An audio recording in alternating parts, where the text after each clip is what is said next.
کہ اللہ رب العزت سورہ تحریم کی آیت نمبر 4 میں فرماتے ہیں کہ اللہ بھی مددگار ہے، ٹھیک ہے جی، جبرائیل جو فرشتے ہیں وہ بھی مددگار ہیں، اور نیک ایمان والے جو ہے نا وہ ایک دوسرے کے مددگار ہیں، اور فرشتے بھی مددگار ہیں۔ نیک ایمان والے کیسے مددگار ہیں؟ جیسے آپ کسی دوسرے بھائی کو کہتے ہیں یار یہ چیز اٹھانے میں میری مدد کر دو، یا کوئی اچھا ڈاکٹر علاج کرانے کے لیے میری مدد کر دو، کوئی آپ کی مدد کر کے خدا نہیں بن جاتا، خدا نہیں بن جاتا۔ اللہ تعالیٰ اپنی اس کو بھی مدد کرنے کی توفیق بھی اللہ نے عطا کی ہے۔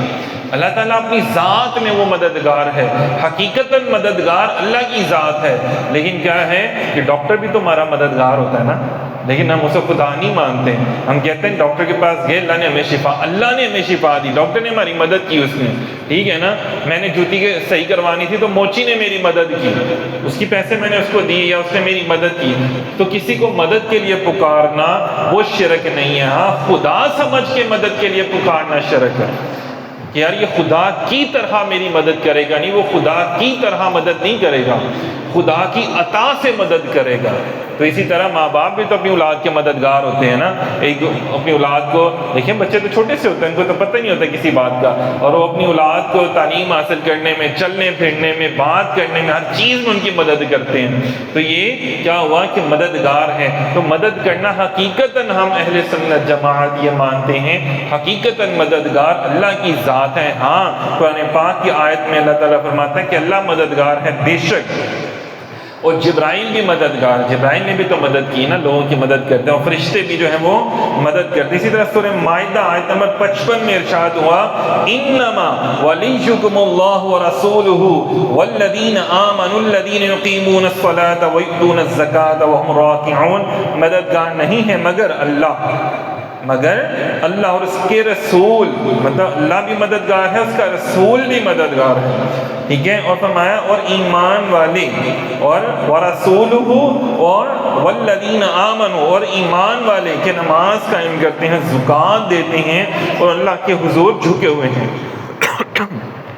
تو مطلب جو نیک لوگ ہیں، ایمان والے ہیں،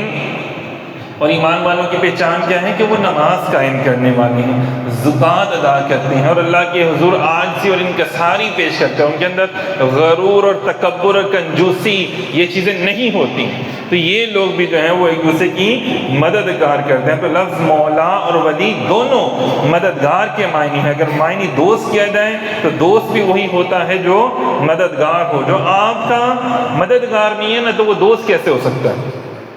صحیح ہے۔ اسی طرح اور بے شمار ایسی احادیث ہیں، بے شمار روایات ہیں، انشاءاللہ وہ بھی ہم جو ہے وہ ساتھ ساتھ بیان کریں گے، لیکن آج کے دن کے لیے صرف ایک بات نوٹ کر لیں کہ جتنے اولیاء اللہ ہیں، بزرگان دین ہیں، وہ مددگار ہیں، لیکن اللہ کی عطا سے، ٹھیک ہے، صحیح، جیسے ماں باپ اپنی اولاد کے مددگار ہیں اور ہم ایک دوسرے کی مدد کرتے ہیں، تو ہم مدد کر کے خدا نہیں بن جاتے۔ تو ان دونوں آیتوں کا ریفرنس جو ہے وہ آپ نے یاد رکھنا ہے، سورہ تحریم اور سورہ مائدہ آیت نمبر 55 کا، کہ اللہ اس کے رسول مددگار ہیں، اور مومنین ایک دوسرے کے مددگار ہیں، اور من کنت مولا فہذا علی المولا، کہ جو نبی پاک صلی اللہ علیہ وسلم نے فرمایا انا مدینۃ العلم علی بابھا، کہ حضور مدینہ ہے، شہر ہے علم کے، اور مولا علی دروازہ ہیں، اور حضور صلی اللہ علیہ وسلم کی ذات میں فنا ہو چکے ہوئے ہیں، تو ان سے کوئی ایسی حرکت ہو ہی نہیں سکتی جو شریعت مطہرہ کے خلاف ہو، صحیح ہے۔ تو ہمیں اس سے پیچھے رہنا چاہیے، ہمارے لوگ جو ہیں ان باتوں پہ آ کے لڑائی جھگڑے کر رہے ہوتے ہیں، ان سے بھی پیچھے آپ کو رہنا چاہیے کہ بھئی ہمیں کوئی لینا دینا نہیں ہے لڑائی جھگڑوں کو، بس میرے آقا نے فرمایا کہ علی ہمارے دوست ہیں، علی پاک ہمارے مددگار ہیں، تو بس وہ ہمارے مددگار اور ہمارے دوست ہیں، اور ہمیں اس سے آگے پیچھے کوئی بات نہیں چاہیے۔ جب اللہ اور اس کے رسول نے ان کو پسند کر لیا تو ہم کون ہوتے ہیں ان کی ذات میں یا ان کی باتوں میں، ان کی کسی بھی چیز میں تو بس استغفر اللہ معاذ اللہ بری بات کرنے والے یا کوئی ہلکی بات بھی کرنے والے۔ تو بس دعا ہے کہ اللہ تعالی ہم سب کو اپنی حضور صلی اللہ علیہ وسلم کی امت کے جو اولیاء ہیں ان کی سنگت اور ان کی بارگاہ کا فیض اللہ تعالی ہم سب کو عطا فرمائے۔ بہت شکریہ، جزاک اللہ خیر۔